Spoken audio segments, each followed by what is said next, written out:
Mesdames et messieurs, bienvenue sur Afro Info 243 de partout où vous nous regardez à travers le monde. Nous sommes en République démocratique du Congo. Critique Actu, c'est votre émission. Nous parlons de l'actualité en République démocratique du Congo. Le président Félix Tshisekedi a présidé jeudi soir à la Cité de l'Union africaine un conseil supérieur de défense sur l'évolution et l'évaluation des opérations militaires menées par les forces armées de la RDC contre les forces négatives. C'est particulièrement les opérations conjointe FARDC-UPDF menée contre les terroristes de l'EDF et d'autres forces négatives dans les provinces du Nord Kivu et de l'Ituri en état de siège depuis mai 2021. Pendant 7 ans, il y a la situation sécuritaire qui prévaut dans l'est de la République démocratique du Congo avec l'attaque d'un site des déplacés en début de semaine à Djougou dans la province de l'Ituri. Une attaque qui a fait 58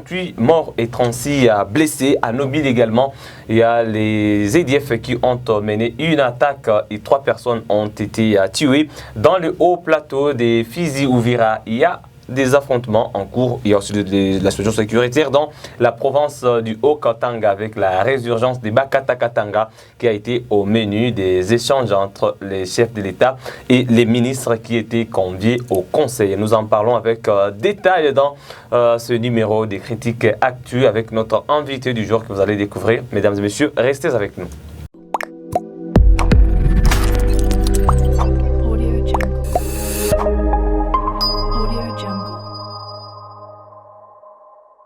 Rebonjour mesdames et messieurs et bienvenue sur ce plateau. Je suis avec monsieur Ghislain Baraka.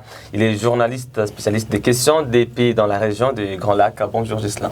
Bonjour Jospin Guy et bonjour à toutes et à tous. Voilà, nous sommes en train de clôturer une semaine qui a été très mouvementée par l'actualité sécuritaire. Malheureusement, ce sont de mauvaises nouvelles. À Djougou, 58 personnes ont été tuées dans un site des placé, c'est dans la province de l'Ituri au Nord Kivu, des multiples attaques menées par des terroristes de l'EDF, dont celle de Nobili. Pendant ce temps, le président Félix Tshisekedi a présidé jeudi soir à la Cité de l'Union africaine un conseil supérieur de la défense pour évaluer les opérations, notamment les opérations conjointes FARDC-UPDF dans la région de Beni et dans la région du Roumo en Ituri.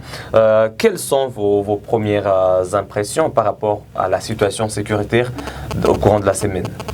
Au courant de la semaine, comme vous le dites tout de suite, il y a eu ces cas énormes d'insécurité, de tueries, d'assassinats, de massacres, surtout dans la partie est de la République démocratique du Congo. Et il y a aussi cet incident que moi je trouve très majeur, des poteaux qui tombent sur les commerçantes à Kinshasa. Et ce sont des morts qui ne sont pas comptés sur la situation sécuritaire, bien sûr, mais que moi aussi, dont j'honore les âmes, parce que ce sont des victimes aussi qui sont parties, peut-être pour des questions de mauvaise gouvernance, mauvaise gestion du courant en RDC. Si nous revenons maintenant sur la situation sécuritaire qui est d'actualité dans ce pays, ou surtout dans la partie du Nord Kivu, Ituri, c'est que les populations souffraient depuis trop longtemps, nous ne cessons de le dire, et lorsque le président Félix Tshisekedi à la Cité de l'Union africaine passe à ses activités peut-être pour réfléchir, et malheureusement, lorsque les solutions ne proviennent pas de là et lorsqu'il n'y a pas de décisions qui sont immédiatement publiées pour dire voici il y a eu ce bilan et voici nous voulons encore faire ça, nous voulons améliorer les services des FARDC UPDF ou soit nous voulons renforcer techniquement les équipes qui sont en train de travailler dans les services de sécurité, c'est aussi quelque chose qui est inquiétant jusqu'à présent. Mais ce qui est à retenir, c'est que la situation sécuritaire, pour ceux qui ne le savent pas, aussi au niveau de l'Ituri et du Nord Kivu, continue toujours à inquiéter. Il n'y a pas vraiment une journée où on ne peut pas signaler 2 personnes qui ont été tuées. Hier, c'était 3 personnes, dont 2 femmes. Et vraiment, c'est un Nobili. C'est très triste dans cette partie. Voilà, les ministres qui ont pris part au Conseil supérieur de la Défense, il y a le ministre des Finances, le ministre du Budget, le ministre de l'Intérieur. Quand on associe le ministre du Budget et des Finances, ça veut dire qu'il y a aussi des questions logistiques qui doivent être prises en compte. Jusqu'à présent, nous voyons des images. En tout cas, apparemment, nos militaires ne sont pas bien pris en charge sur le terrain. Exactement. Vous avez vu d'ailleurs, il y a un militaire qui a été enterré hier au niveau de la province de Nord Kivu, à Mugunga. Pour ceux qui ne le savent pas, c'est un militaire qui est un colonel qui a beaucoup travaillé dans la partie de Rutshuru, qui venait de faire face au M23 et qui a été tué la semaine passée. Curieusement, qui a été enterré sans prestige ou sans honneur des FARDC comme il le fallait, parce que nous avons vu des images où il a été transporté sur un brancard par des civils où étaient les forces de l'ordre, donc les FARDC, pour prendre son corps et l'amener au lieu qu'il fallait. Donc vous avez remarqué que la situation pour les FARDC, c'est inquiétant. Et peut-être c'est là, serait même à la base de leur lâchement par rapport à la sécurité. Et surtout, donc, lorsqu'un militaire n'a pas bien mangé, un militaire n'est pas bien pris en charge, il dort à la belle étoile tous les jours, il y a la pluie qui le retrouve toujours là-bas et qu'il est mal payé. Vous avez vu, pour ce qui était à l'enterrement de ces militaires, il y a eu... donc sa famille, on se demande, c'est une famille d'un citoyen congolais. Où, bon, je respecte beaucoup tous les militaires qui meurent tous les jours sur le front et qui font grand-chose pour la sécurité, surtout dans la partie nord Kivu et Ituri. Des passages, il faut dire que la situation est redevenue normale dans le groupement des Gisigari et Rogari dans le territoire de Rutshuru. Voilà. Mais il y a une alerte de la société civile, des déplacés ne sont pas pris en charge. En tout cas, il y a un besoin humanitaire sur place. Donc, nous alertons les autorités compétentes à avoir de ce côté-là parce qu'il y a eu beaucoup de déplacés occasionnés par des affrontements entre les FARDC et le M23 la semaine dernière. Donc là, il y a beaucoup de déplacés qui sont en train de revenir, mais leur situation humanitaire demeure déplorable. Parlant toujours de cette évaluation, Ghislain, il y a quand même une prouesse des FARDC. On venait de l'apprendre tout de suite. Il y a au moins 30 rebelles qui ont été tués par les FARDC dans le haut plateau des Fizi après des affrontements. De ce côté-là aussi, il y a eu beaucoup de mouvements cette année. Depuis fin 2021, il y a quand même plus de 30 miliciens qui viennent d'être tués par les FARDC dans les différents affrontements dans les hauts plateaux des Fizi aussi. Donc il faut dire que la situation sécuritaire n'est pas aussi bonne dans le sud. Ce n'est pas seulement le nord Kivu et l'Ituri qui sont concernés. C'est la partie est qui est très concernée. Même si nous disons que les rebelles ont été tués de leur côté exactement, nous encourageons toutefois lorsque les FARDC nous donnent un rapport dans lequel nous voyons que les rebelles ont été tués, mais aussi nous regrettons fort lorsqu'il y a des FARDC qui ont été tués et que le système politique de la République démocratique du Congo veut cacher que les FARDC ont été tués. Pourtant, ces militaires viennent des familles. Mais c'est pas pour ne pas décourager ceux qui sont sur les champs de bataille. Mais il y a des membres de leur famille qui aimeraient avoir des informations et donc il faudrait peut-être qu'il y ait un mécanisme. Il faut les rendre publics. Malheureusement, lorsque les FARDC n'ont pas rendu public les leurs qui ont été tués, il y a des rebelles qui sont aussi de mauvaise foi, qui prennent des images des cadavres bien sûr. Et qui publient ces images. Et ça décourage plus fort que si ça venait des FARDC qui donnaient un certain bilan et pour parler de la situation sur le terrain. Mais nous estimons quand même qu'il y a des FARDC, des militaires qui travaillent dur, bien qu'il y a d'autres qui sont dans le dérapage et des fois qui sont à mèche avec les rebelles pour leur fournir des armes. Et voyons souvent des rebelles qui sont visibles dans des tenues des FARDC. Ils les ont peut-être pas achetés, ils les ont eu par des FARDC. Quelqu'un qui était affamé juste parce que peut-être le pouvoir n'était pas en ordre pour le mettre dans ses droits. Et c'est pour ça que je suis encore de revenir sur les autorités, de renforcer la logistique des militaires. Nous allons revenir sur le sujet. Le président de la République, avec certains ministres des secteurs concernés, qui évaluent les opérations conjointes FARDC-UPDF actuellement. Il y a quand même une évaluation sous-entendu aussi de la population, de la société civile sur place. Et de ce côté-là, l'écho n'est pas favorable. On pense que ces opérations-là n'ont pas donné des résultats escomptés parce qu'il y a encore des massacres. L'ennemi continue sa sale besogne. En Ituri, 58 personnes tuées d'un seul coup comme ça. Béni des multiples attaques, des embuscades qui continuent. On veut même signaler la présence des militaires ougandais en Ituri parce que jusque-là, ils étaient seulement au nord Kivu, du côté de Béni. Mais la semaine dernière, on a signalé la présence des éléments de l'armée ougandaise dans les territoires du Roumu, c'est en Ituri. Et l'armée même a appelé la population à collaborer avec les militaires, à soutenir. Mais là, il n'y a pas une semaine, déjà 58 personnes tuées. Est-ce qu'il faut dire au président que ces opérations n'ont pas encore donné le résultat attendu? Exactement. Les gens ne cessent de le crier tout haut, que le résultat n'est pas palpable. Et il y a une question qui fâche dans la région des Grands Lacs, lorsque vous voyez actuellement la collaboration Rwanda et Ouganda. Ça commence à marcher mieux qu'avant, lorsque les UPDF n'avaient pas déjà rejoint les FARDC pour renforcer l'opération contre les ADF Nalu. Et plusieurs analystes commencent à vouloir savoir pourquoi c'est dans cette période que Kagame et l'Ouganda commencent à bien collaborer. Il y a les militaires ougandais qui commencent à aller au Rwanda pour des missions, des coopérations. Et tout ça, ça commence à fâcher certaines populations qui sont ici dans la partie est de la RDC. Et tout ça, c'est une nouvelle opération Shuja et FARDC UPDF. Mais il y a encore des opérations de grande envergure qui étaient déjà lancées. C'est les opérations de l'état de siège. Donc là, nous avons les opérations de l'état de siège, nous avons des opérations Shuja, mais les peuples congolais continuent d'être massacrés. Et pourquoi les M23 commencent encore à être réactivés dans cette période où l'opération UPDF venait en renfort au FARDC et qu'on commence à sentir que dans la partie de Rutshuru, qui est tout proche de la partie Grand Nord, pour dire près de Beni, bien sûr. Ouais, donc, parce que Lubero, oui, ce sont des grands voisins. Donc le peuple de Lubero est similaire au peuple de Beni et c'est très tendancieux. C'est tellement compliqué parce que du côté des Massissi aussi, Massissi ou Walikale, on commence à signaler les mouvements des M23. Et donc, ça veut dire que c'est un mouvement qui est en train de revenir. Cette résurgence fait peur parce que c'est dans une période où l'armée est concentrée sur un grand ennemi qui est l'ADF.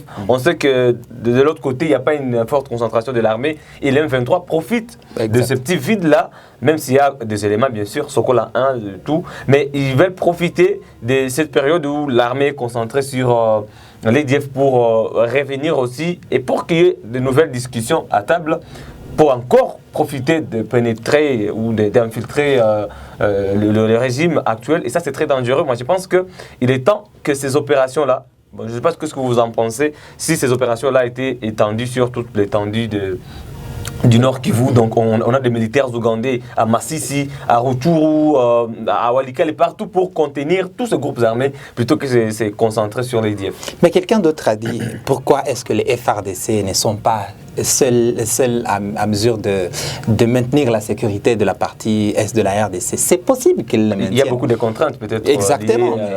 Mais alors, si dans cette période on nous amène les UPDF, récemment on a voulu amener en ville de Goma et en ville de Bukavu les policiers rwandais pour qu'ils puissent venir en appui à la police congolaise. Et du coup, on a même vu un policier qui a tiré sur un motard et qui n'a pas pu s'exprimer en Kiswahili à la langue de Goma et qui disait qu'il n'avait qu'à s'exprimer en Kinyarwanda, une langue voisine. Est-ce que c'est aussi dire que les policiers rwandais sont déjà sur le sol congolais? On ne sait pas. Et moi, quand même, je vois dans cette situation qu'il y a la mauvaise volonté aussi du président Félix Tshisekedi à bien collaborer avec les pays voisins pour se rassurer qu'il n'y a pas de problème. Parce que lorsque actuellement les M23 qui sont d'origine rwandaise... Ce sont des rebelles congolais parce que les M23 qui sont cantonnés dans un camp au Rwanda doivent rentrer au pays. Kagame a dit que selon les décisions avec les autorités congolaises, il fallait que ces rebelles rentrent au pays. Exactement. Malheureusement, même s'ils sont rwandophones, mais quand même ils sont congolais.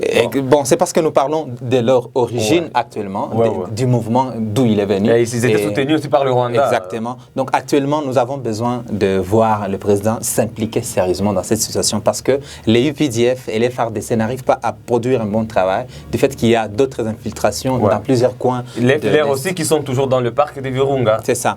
Mais tous ces groupes armés, ils sont là parce qu'on sent la mauvaise volonté politique des dirigeants congolais ils ont déjà signé des accords avec certaines équipes et ne savent pas les mettre en valeur, comme le disent souvent les M23 lorsqu'ils réagissent, mais aussi c'est ce manque de l'amour de la patrie dans ce pays qui caractérise plusieurs des dirigeants et qui fait que du coup on oublie qu'on est dans un pays qui est vivable.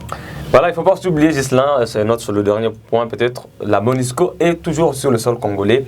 Il y a des troupes kenyanes, népalaises qui étaient là, sur place, sud-africaines, mais pendant ce temps, Antonio Guterres, le secrétaire général de l'ONU, a condamné aussi fermement les attaques de la Codeco à Djougou qui ont fait 58 morts, mais il a aussi souligné que les forces de la MONUSCO étaient intervenues aux côtés des FARDC jusqu'à tard, jusqu'au matin du 2 février. Donc il y avait même échange de tirs entre des éléments de la MONUSCO et des éléments de la Codeco, c'est-à-dire que la MONUSCO aussi est sur place. Là, je vais revenir sur ma question. Et si on prenait toutes ces forces-là, de la MONUSCO, toutes ces troupes qui étaient déjà sur le sol congolais, l'armée ougandaise aussi, les FARDC ensemble, et étendre les opérations sur l'ensemble du Nord Kivu et de l'Ituri, est-ce que vous ne pensez pas que ça serait une bonne stratégie pour contenir tous les ennemis au même moment, plutôt que de chasser l'ADF ou les repousser et encore venir faire face au FDLR, venir faire face au M23, au Maïma, un peu partout. Vous ne voyez pas que ça va prendre beaucoup d'années et ça risque d'être une guerre éternelle contre les forces négatives en RDC ou dans l'est de la RDC? Moi, je ramène chaque fois la balle aux dirigeants congolais et qui venaient tout de suite, donc pas tout de suite d'ailleurs, il y a déjà plus de 7 mois, l'état de siège qui est venu depuis le mois de mai 2021 pour renforcer la sécurité dans la partie Est. Et ça, c'est une mesure extraordinaire comme nous l'avons déjà dit. Et du coup, après son arrivée, on sent qu'il a un budget sérieux et que c'est dans cette période où l'état de siège devait mettre fin aux groupes armés. Bon, c'est maintenant ou jamais, c'est une occasion vraiment sans précédent. Et tout le monde sentait vraiment que ça, c'est cette fois-ci la force de Tshisekedi qui vient maintenant finir avec la guerre au niveau de l'Est. Et voilà, après l'état de siège et pendant l'état de siège. Donc avant l'état de siège et pendant l'état de siège, on sent d'ailleurs que la situation s'empire. Ouais, c'est normal parce qu'il y a une forte pression. C'est l'armée qui met pression aux groupes d'armées et ils doivent y avoir des représailles. Mais c'est très sûr que les représailles devaient se sentir sérieuses entre l'armée et les rebelles. Et on n'aurait pas vraiment beaucoup de cas de crimes dans la partie de Béni où cette armée devrait beaucoup plus se concentrer. Même si actuellement on a parlé récemment des détournements au niveau de l'état de siège, des fonds alloués aux opérations. On a aussi remarqué, pour ceux qui sont dans l'Est, un sens administratif opérationnel de la part de certains militaires. Et du coup, ça commence à biaiser la situation. Et le rebelle aussi, lorsqu'il voit qu'il y a des militaires qui ne sont pas en train de se mettre à la ligne pour en finir avec une situation comme celle-là, ils peuvent aussi être très courageux à continuer leur lutte mafieuse. Donc la lutte mafieuse. Et actuellement, nous sentons vraiment qu'il faut que, comme je disais, que les autorités congolaises mettent en pratique ce qu'ils pensent être patriotisme pour sauver la population qui a tant été meurtrie par les rebelles et des groupes partout et dans Ituri, Nord Kivu et Sud Kivu également. Ouais. Mais il faut dire quand même que l'armée a infligé une lourde peine à l'ennemi depuis l'état de siège en Ituri notamment. C'est seulement, comme vous le dites, les représailles sont là, les ripostes de l'ennemi, surtout les IDF, qui mènent avec l'armée une guerre asymétrique qu'on ne sait pas localiser sur une ligne des fronts, mais quand même, il faut dire qu'il y a un IDF, l'un des servomoteurs qui a été arrêté dernièrement. Coup de chapeau aux forces armées de la RDC et nous estimons qu'à travers cette évaluation du président Félix Tshisekedi, il y aura une nouvelle touche peut-être. On attend. Mais ce qui a été aussi diffusé par rapport à cet EDF qui a été aussi attrapé, ce n'est pas aussi très intéressant. La communication par rapport à ça n'a pas été bonne parce qu'on a vu des vidéos de ces messieurs en train de s'exprimer et de donner certains éléments qui ne sont pas très intéressants par rapport à ce qu'il fait comme opération, qui peut encore choquer. Lui qui avait publié une vidéo, il est en train d'égorger. Qui peut encore choquer. On aurait plutôt vu une vidéo, même si ce n'est pas ce qui est souhaité, une vidéo où on est en train de l'arrêter, une vidéo en train de l'amener quelque part, mais pas une vidéo où il est assis calmement, on est en train de lui poser des questions, des échanges, et publier ça, la communication n'a pas été bonne.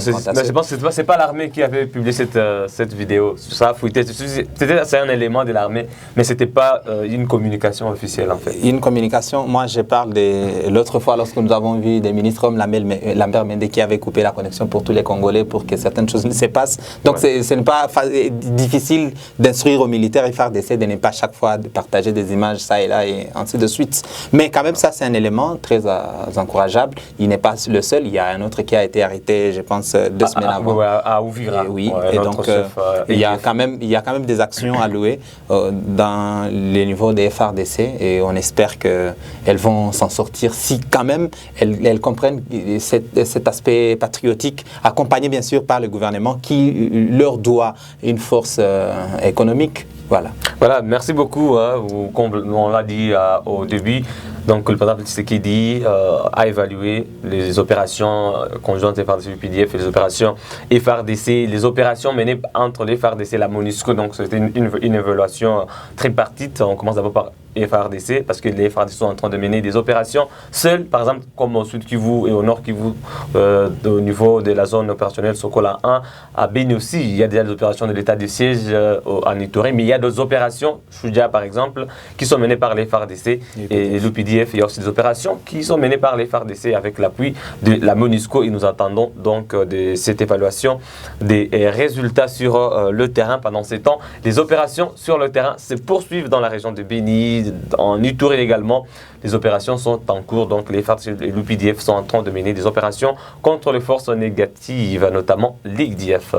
Merci beaucoup, M. Ghislain Barak. C'est par là que nous allons mettre un terme à cette production. Merci d'être passé. Merci beaucoup. Je souhaite cette fois-ci qu'après ces échanges, le président ne vienne pas avec des promesses, mais plutôt avec des décisions qui se font sentir. Merci beaucoup aussi à toutes les équipes d'Afro Info et aux téléspectateurs qui sont aussi en train de suivre chaque jour. Voilà, vous qui vous intéressez à l'actualité de la République démocratique du Congo, n'oubliez pas de vous abonner si vous ne l'avez pas encore fait à Afro Info 243. Activez également la cloche de notification et vous ne manquerez plus rien de l'actualité de l'Est de la République démocratique du Congo. On se fixe à un nouveau rendez-vous d'actualité. D'ici là, portez-vous bien.